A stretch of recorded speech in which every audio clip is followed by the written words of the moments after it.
La dinámica económica. Gobierno y sectores productivos del país se apuntan para trabajar por la recuperación económica. Es uno de los titulares de la prensa con motivo del Día de la Industria Nacional. Para analizar todos estos temas hemos invitado en esta parte del programa a Tomás Socias López, analista económico y político que nos acompaña en estudio. Y bueno, el tema económico parece bien interesante en este momento, sobre todo cuando hay mucha dinámica y mucho movimiento. Buenos días, bienvenido a Globovisión, ¿cómo estás? ¿Cómo estás, Zair? Encantado de estar aquí. Bueno, el Día de la Industria Nacional suena por ahí. Contigo y con tus preguntas. ¿Qué momento vive la industria nacional a propósito que se celebraba el Día de la Gran Industria Bueno, la Nacional? industria está deprimida, está decaída, porque esa importación masiva de productos extranjeros que no cumplen, no tienen a veces registro sanitario, tienen aranceles más bajos, en fin, toda una serie de preferencias frente al producto nacional. Y aquí aunque estamos mejor en muchas áreas, pero una gran depresión en la industria que se acentuó cuando el coronavirus, y que ahora se está recuperando. Pero para recuperarse la industria nacional, que solo está trabajando al 30% de su capacidad, necesita que el presidente de la República, que el Día de la Industria, le dé al país productos venezolanos. Hay que volver a hacer aquel decreto de compra venezolano, aquel proceso de industrialización de Venezuela de los años 60 y algo. Entonces, el presidente es un hombre nacionalista, socialista, según su propio discurso. ¿Y qué más encaja en este proceso de fortalecimiento de la industria, que es trancar esos productos importados? Ahora, usted decía en una entrevista reciente, y lo vimos en titulares de la prensa, que el presidente debería involucrarse de alguna manera un poco más con el sector privado venezolano, y hacía referencia particular a Fedecámaras. ¿Cuál es la postura suya? Sí, perdió la oportunidad, probablemente no de ir él. Vamos a razonar que a lo mejor Fedecámaras todavía es muy emblemática. Hay recuerdos del pasado.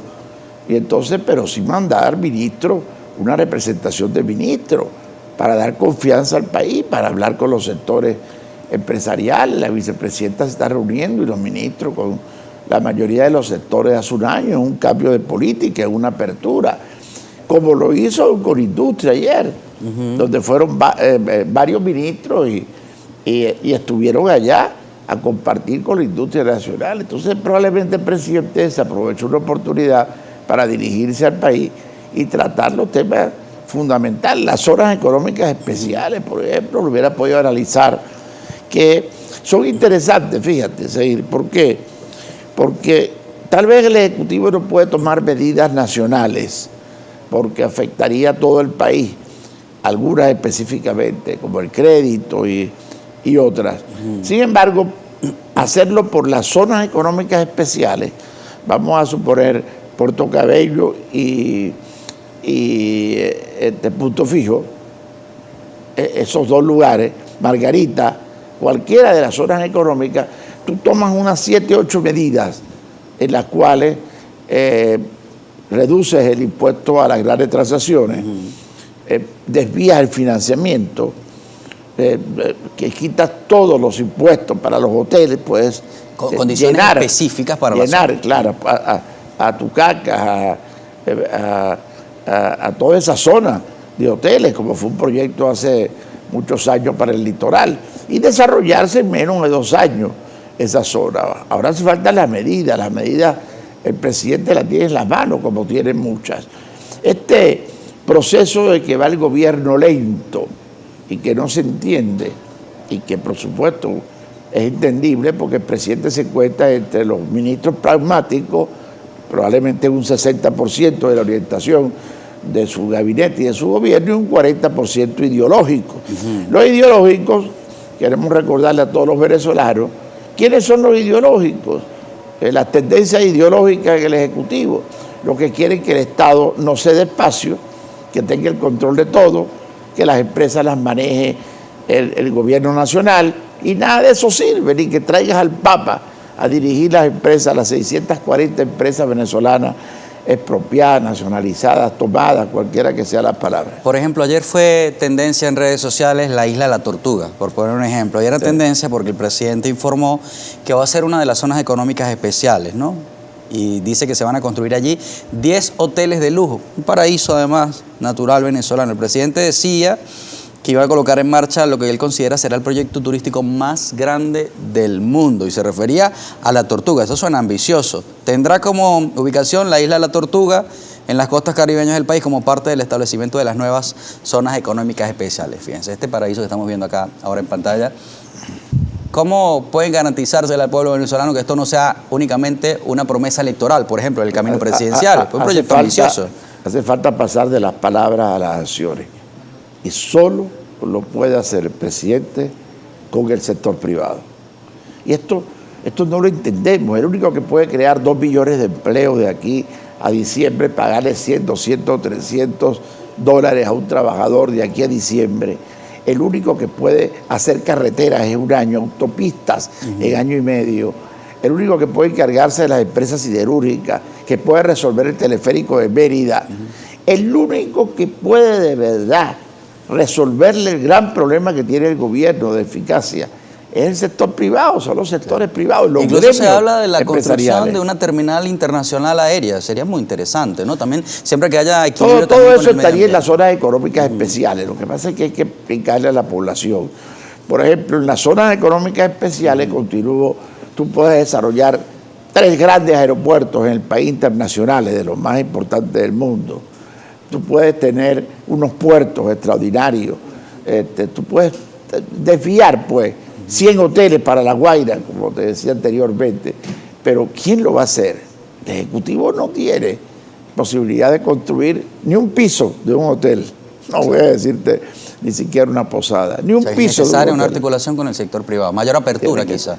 Tienen que hacerlo, pero de verdad, presidente, no lo vamos a hacer y anunciando con todos esos anuncios que son muy buenos, pero hay que pasar a la práctica. Ya es el momento de la práctica, porque si no, recuérdense que la población va a perder credibilidad, más credibilidad de la que tiene. En medio de todo este panorama económico, vemos por un lado el lanzamiento de la Ley de Zonas Económicas Especiales, grandes anuncios, por supuesto, una cierta estabilidad económica que percibimos en la calle.